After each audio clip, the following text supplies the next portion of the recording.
Many years ago, I was given a copy of a book entitled The Spirit of Christmas by Henry Van Dyke. In this book of short stories, he wrote, "Hatred and envy and contempt are the curse of life, and for these there is no remedy save love, the will to give and to bless, the will of the King himself, who gives to all and is loving unto every man. But how shall the hearts of men be won to this will?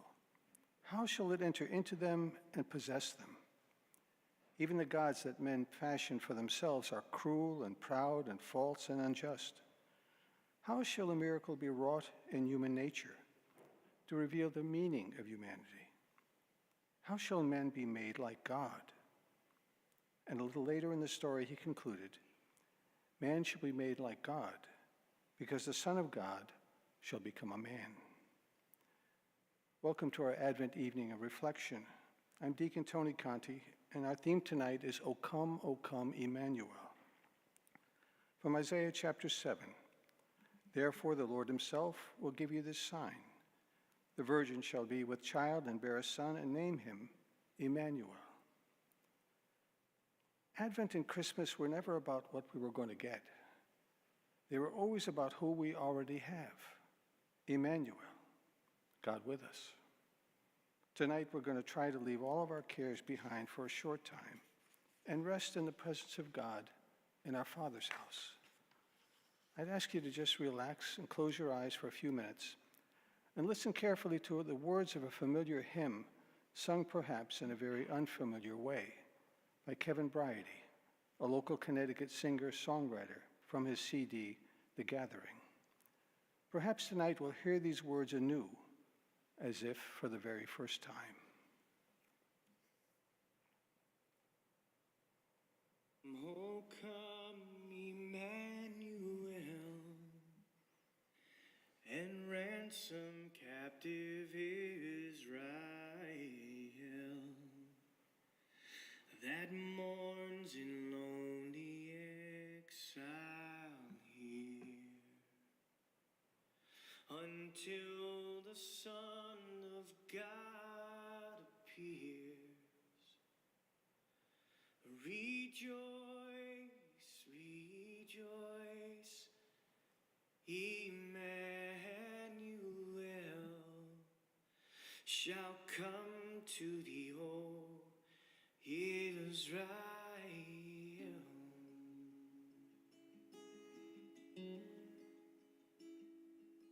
O come, O wisdom from on high, who ordered all things mightily, to us the path of knowledge show, and teach us in her ways to go. Rejoice, rejoice, Emmanuel shall come to thee, O Israel.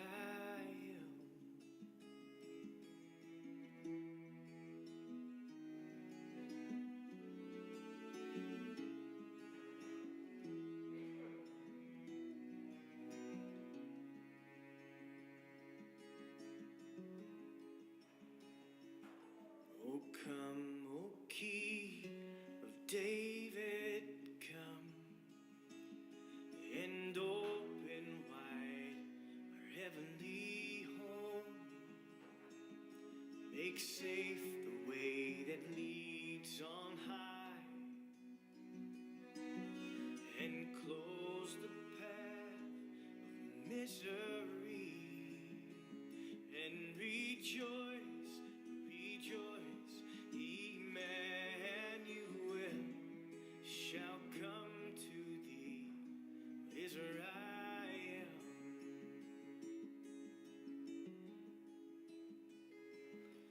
O come, desire of nations bind, in one the hearts of all mankind. O bid our sad division cease, and be yourself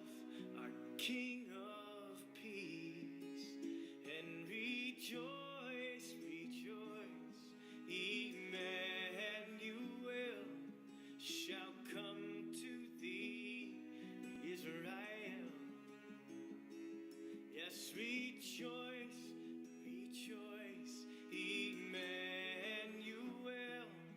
shall come to thee, Israel.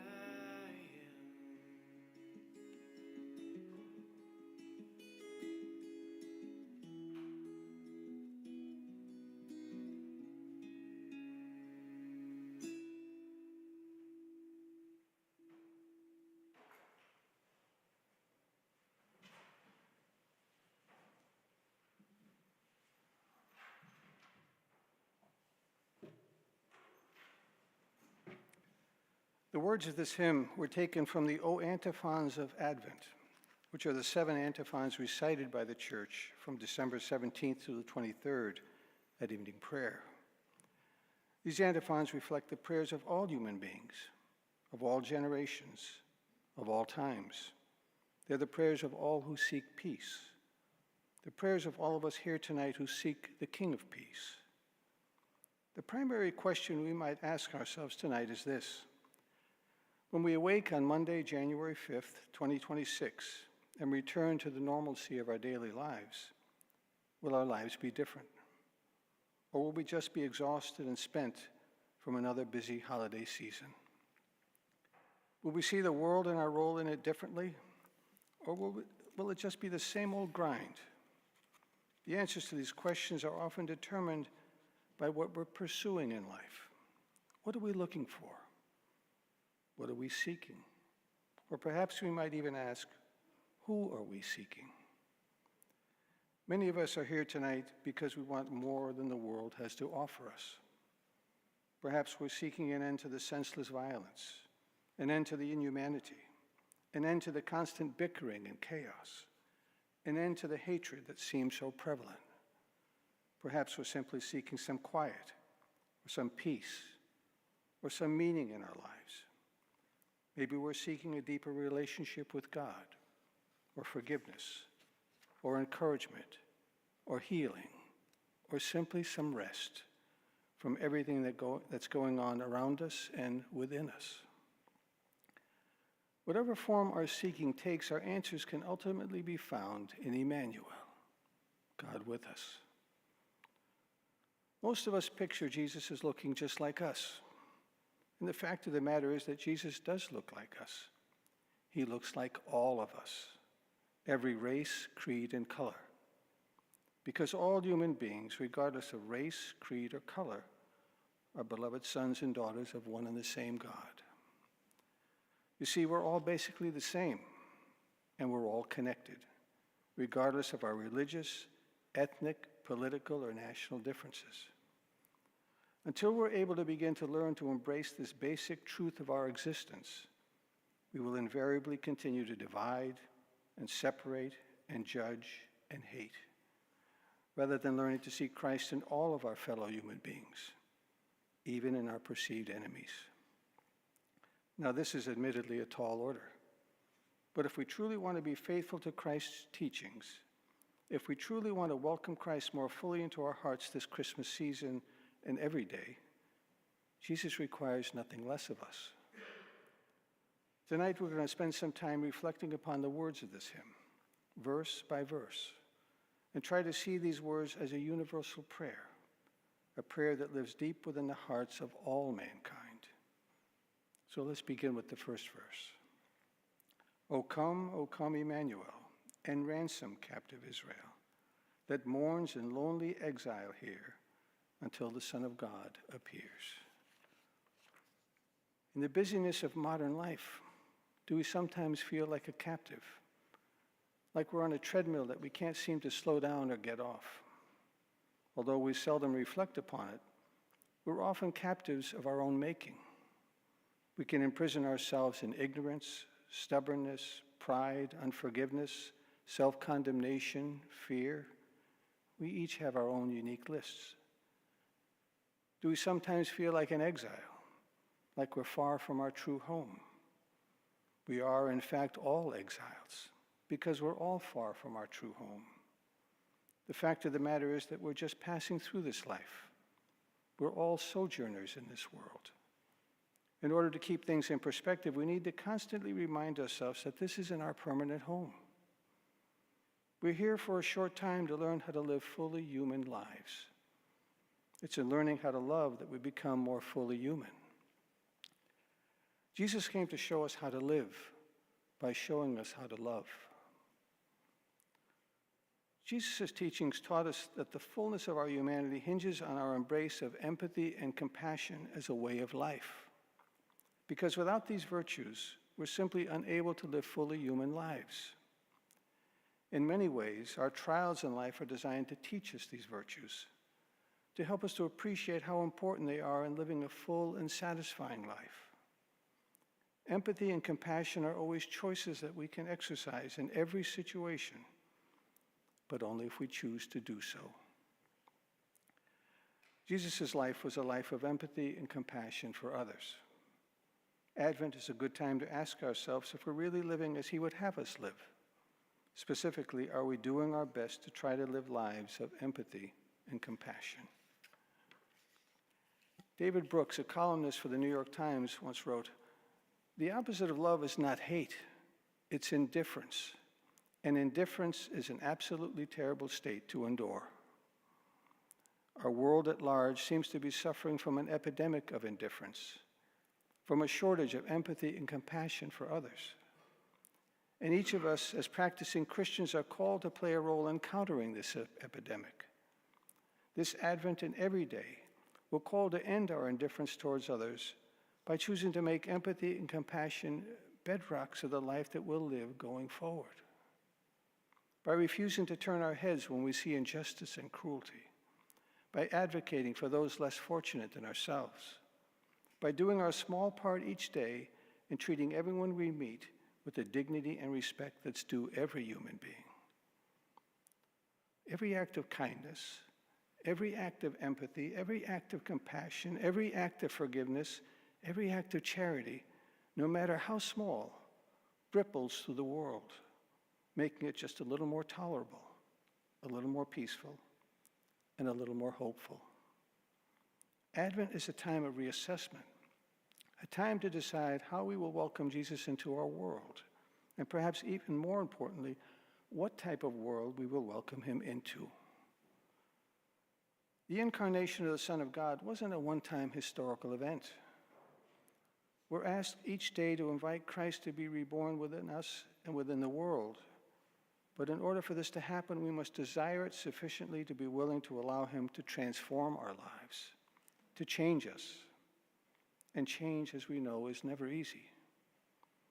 The world and each of us here tonight are crying out for God to ransom us as he did the Israelites. In essence, we're crying out for God to save us from ourselves, from the pain and the anxiety that we've caused ourselves through both our actions and our inactions. We're here tonight not to condemn the world or ourselves, but rather to awaken ourselves to those choices in our lives that are life-giving, and to become aware of those choices that may be life-draining. Our choices form the fabric of our lives. We can choose to continue down the familiar road that we've always followed in the past, or we can decide to celebrate this season differently this year by altering our course. If we hope for a different life and a better world, we must be open to change.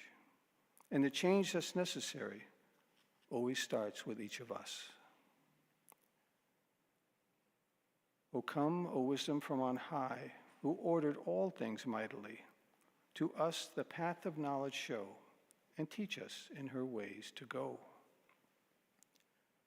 Are we following the path of knowledge in our lives, with God's wisdom as our guide, or are we just running to keep up with the crowd? The common lament among most people today from all states of life is, "I'm so busy." And the corollary to this is, "I'm so tired." This season of Advent can either intensify that busyness and accentuate our exhaustion, or it can slow us down. It all depends on what our priorities are, and it always comes back to the choices that we make each day. When I retired from work many years ago, I was always asked the same question from just about everyone I met. And the question was, what are you going to do? It's as if our very existence is dependent upon us constantly being gainfully busy, providing, moving, accomplishing. What are you going to do? Jesus showed us through the example of his life that just being is often more important than doing. Throughout the Gospels, Jesus made time for rest and prayer. Like Jesus, we must learn to find balance in all aspects of our lives. We can become so distracted with endless tasks and commitments at this time of year and every day that it becomes nearly impossible to find any peace in our lives. We can continue to try to live up to the expectations of the world and of others, but if we choose to do so, we'll only find frustration and disappointment. Because we're not on this earth to fulfill the expectations of the world or of others. We're here to fulfill God's plan for our lives. And that plan is written on our hearts, and it's revealed to us day by day through the ordinary circumstances and demands of our daily lives. A man once observed upon the occasion of his retirement that he used to get annoyed at all the interruptions that occurred each day on his job, until one day he finally realized that his job was the interruptions, and that how he behaved during those interruptions revealed a lot about who he was as a person. The same is true in our daily lives. Every moment of every day, God calls us to do his work, and often God's callings look a lot like interruptions. We might be asked to offer assistance to someone who needs our help, despite the fact that our day is already packed with planned tasks. We might be asked to take the time to read a child a story when we're tired and worn out after a long day. We may be asked to help a neighbor or a friend at a most inconvenient time. We may be asked to forgive a long-standing hurt. We may be asked for a smile or a small act of kindness for someone who's been unkind to us. When God interrupts our daily routine, how often do we recognize and heed the call? Life is certainly not about resting on the sidelines for the remainder of our days. But if we remain attentive and slow ourselves sufficiently to hear God's still small voice, God will lead us to fulfill his will for our lives, no matter where we find ourselves. At this time of year, if we choose to follow the whims of the world, we may work ourselves into a frenzied state to attend numerous gatherings, prepare fine foods, and purchase gifts to delight all of our friends and family. And there's nothing inherently wrong with these things. In fact, they're all good, in moderation. But the world doesn't understand moderation. What can derail us in life is the American credo that if a little is good, then more must be better. Yet we know from our own life experiences that more of anything is seldom better. And amidst all of this frenzied activity, we seldom count the cost of things lost in our exhausting efforts, as well as the cost of things not found. Many years ago, I read a wonderful booklet about a woman in the 1950s who walked over 25,000 miles all across the United States on a pilgrimage for peace. She called herself the Peace Pilgrim. And in reading about her life, I concluded that she was a woman of great wisdom because she was clearly following the path of knowledge in full communion with God's particular will for her life. In the booklet about her life, she was quoted as observing the following one day on her journey. She wrote, "After a wonderful sojourn in the wilderness, I walk along the streets of a city which was my home for a while. It's 1 p.m. Hundreds of neatly dressed human beings with pale or painted faces are hurrying in rather orderly lines to and from their places of employment. In the poorer sections, I am tolerated. In the wealthier sections, some glances seem a bit startled, and some are disdainful. On both sides of us as we walk are displayed the things which we can buy, if we are willing to stay in the orderly lines day after day, year after year. Thousands of things are displayed, and yet the most valuable things are missing. Freedom is not displayed, nor health, nor happiness, nor peace of mind. To obtain these, my friends, you too may need to escape from the orderly lines and risk being looked upon disdainfully." Perhaps this Advent, we too may need to break from the orderly lines of the world to find our way to God, or perhaps just as importantly, to allow God to find us. We're reminded that the real treasures in life have lasting value. They're eternal. Our families, our children, our close friends are our real treasures. Our character, our integrity, the values that we choose to live our lives by are our real treasures. Only these treasures are worth our sacrifice, our service, and our love, because only these treasures have eternal value. Jesus knew who he was and what really mattered in life, and so should we. It's very easy to lose our perspective in life when we're busy, when we're stressed, and when we're chasing after the wrong treasures. These things can lead us to a life of distraction and dissipation, which eventually wears us down mentally and physically, until one day we just decide to give up and go along to get along. Jesus never compromised who he was and what he stood for by just going along to get along. In order to find the path of knowledge, we must be connected to the source of all knowledge and wisdom, to the God who lives in our hearts, who lives in every human heart. For this to happen, we must learn to make some time to reflect on our lives and to seek some quiet. Early mornings and late evenings are often good times to find this solitude. Perhaps we might need to trim back some of our expectations and our plans this Advent season in order to make some time to be with God. It's never too late in life to call a time out. O come, O Key of David, come, and open wide our heavenly home. Make safe the way that leads on high, and close the path of misery. Every road that the world beckons us toward in life will eventually lead us to a dead end. Every single one. The road that Christ beckons us toward, however, is a demanding road. The road of self-sacrifice, the road of forgiveness, the road of empathy, the road of compassion, the road of mercy, the road of selflessness, the road of peace, the road of rest, the road of surrender, and the road of acceptance. The road that Christ beckons us toward is truly the road less traveled. Because although the principles of Christianity are fairly straightforward, we all know from our own life experiences that living them in our daily lives is a constant challenge. We choose to follow the teachings of Christ not out of fear of eternal punishment, but because we know them to be right and just and true.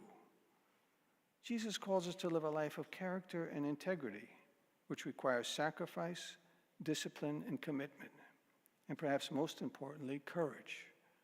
The courage to refuse to go along to get along, the courage to speak those who have no voice, the courage to risk the disdain of others. The West Point Cadet Prayer includes the following line: make us choose the harder right instead of the easier wrong, and never to be content with a half-truth when the whole can be won. Every minute of every day, whether we realize it or not, we choose what road we will follow with every decision that we make. Our existence, our life, our eternal happiness don't solely depend upon what we do. They also depend upon who we are and who we become. We're bombarded each day by voices telling us what we must do, how we should live, what we should buy, which group is good, which group is bad, who's right, who's wrong, what's in, what's out. The list is endless. Each voice urging us to follow them. Each voice promising happiness. Each of these voices claiming that they alone have the truth. And each of these voices often conflicting with the others. All of them clamoring for our attention. How in this melees of noise, distraction, and chaos are we to discern the truth? It's only when we choose to quiet ourselves that we can begin to hear the truth that is Christ. It's only in our stillness that we can learn to find him who is the way. It's only in our rest that we can learn to embrace him who is life. There's wisdom in rest. As we listened to this song, we heard the verse, and close the path of misery.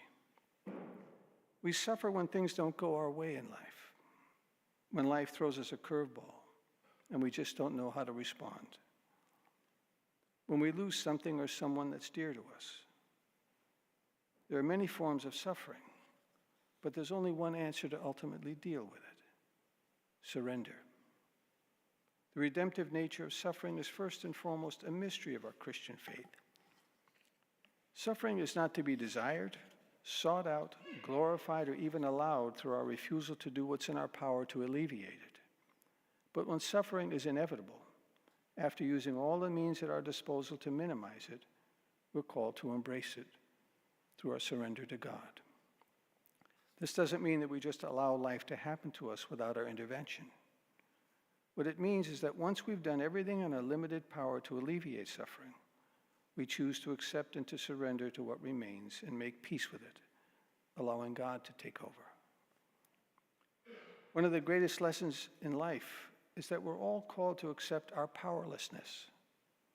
We're called to make peace with the realization that we're not God.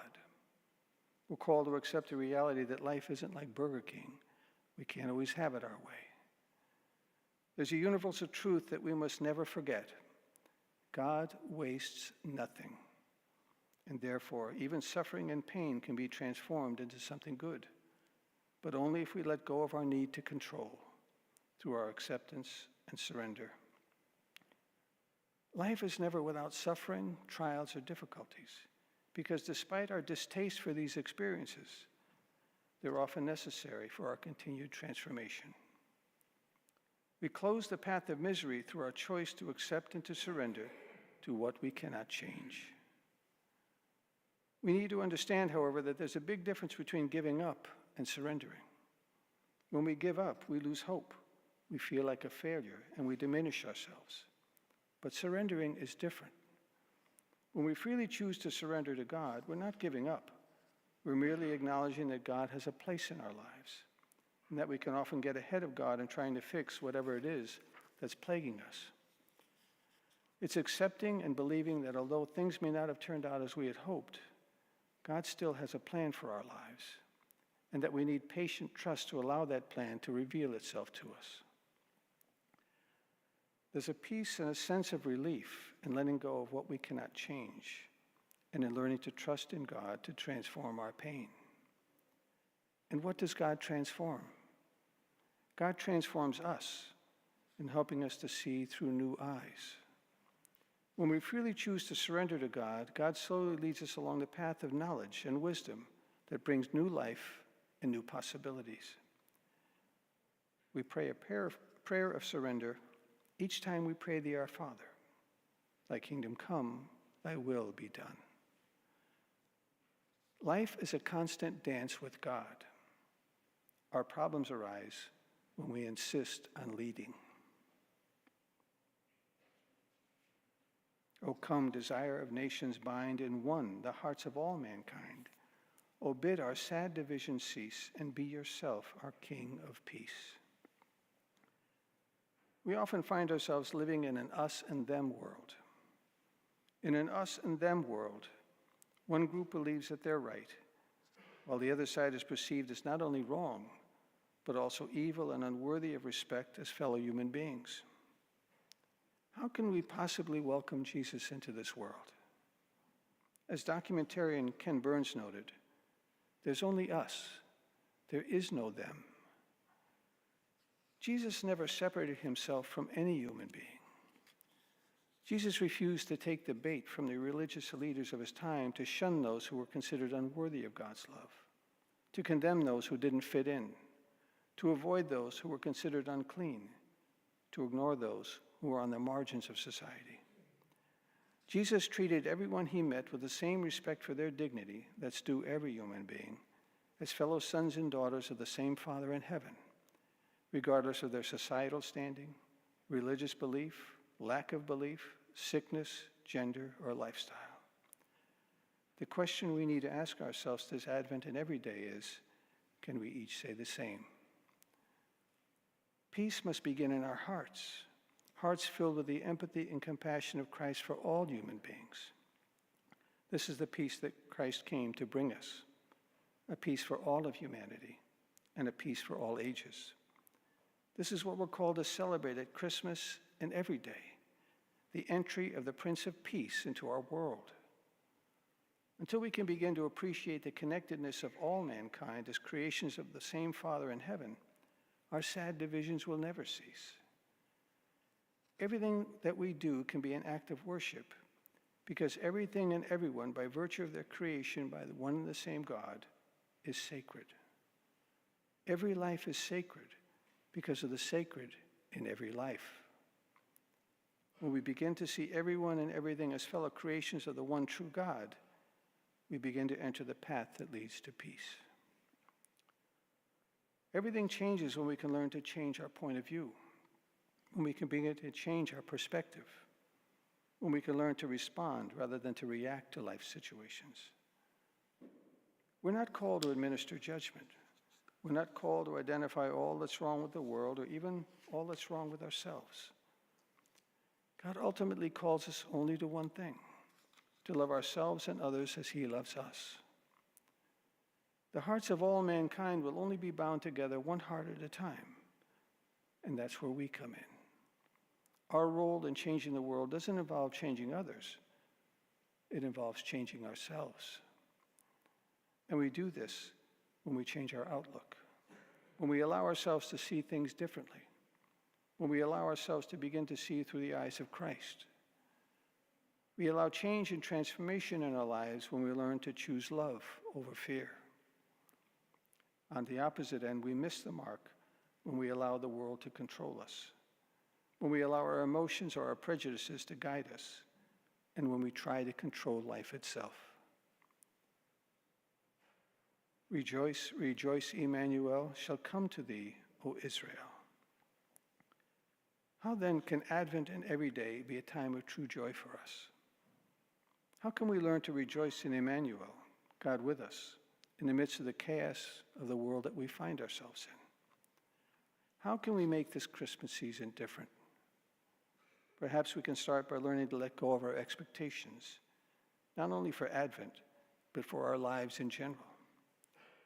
The actor Michael J. Fox, who's been fighting Parkinson's disease for many years, was once quoted as saying, "My happiness grows in direct proportion to my acceptance and in inverse proportion to my expectations." Will we adapt the expectations of the world, or will we choose to look deep inside and ask ourselves what's really important? If we allow the world to set our expectations, we'll never be satisfied and we'll never find peace, because the world is never satisfied and therefore is never at peace. And without peace, we can never truly know joy. For it's the King of Peace himself who fills our hearts with joy if we allow him. As we've just celebrated the Thanksgiving holiday, we need to be reminded that true peace and joy always begins with gratitude and thanksgiving. However, in order to experience gratitude and thanksgiving, we must first learn to accept our lives just as they are, not as we wish they could be. This doesn't mean that we don't strive to do our best each day. Striving for excellence in our lives should be a given. What it means is that we need to begin to appreciate all that we already have and all that we already are, rather than focus on what we believe we may be lacking. If the Son of God, who entered this world in the most meager of circumstances and who lived a full and complete life, didn't teach us how to be grateful for all that God has given us, then perhaps we've learned nothing from him. God has already given us everything that we need to be joyful at this very moment, yet we often long for more. We can become victims of our own longing, victims of a culture that's designed not to bring us joy, but to drive an economic engine which constantly needs to be filled and fed by consuming more and more and more. When Jesus walked the earth, he lived a fully human life. He rejoiced in his Father's creation, in the people that he met on the journey, in the people he dined with. Jesus was a product of the Father that he worshiped. And the irony is that we all eventually become the products of the things that we worship. Our spiritual journey this Advent and every day is about learning that we're not alone. It's about letting go of possessions that may possess us. It's about letting go of titles and identities that we've allowed to define us. It's about letting go of family and beloved friends who must leave this world for the next. And perhaps most importantly, it's about letting go of how we think life should be to allow God to show us how beautiful life can be. This Advent, we're once again given the opportunity to begin again, to reflect on where we've been, what's been working, and perhaps what needs changing. I'd like to close with a quote from an unknown author, which serves as a reminder of the journey that we're all called to make over and over in our lives in order to experience Emmanuel anew in our hearts each day. If, as Herod, we fill our lives with things, and again with things, if we consider ourselves so unimportant that we must fill every moment of our lives with action, when will we have the time to make the long, slow journey across the desert, as did the Magi? Or sit and watch the stars, as did the shepherds? Or brood over the coming child, as did Mary? For each of us, there is a desert to travel, a star to discover, and a being within ourselves to bring to life. Thank you for your time this evening. Peace.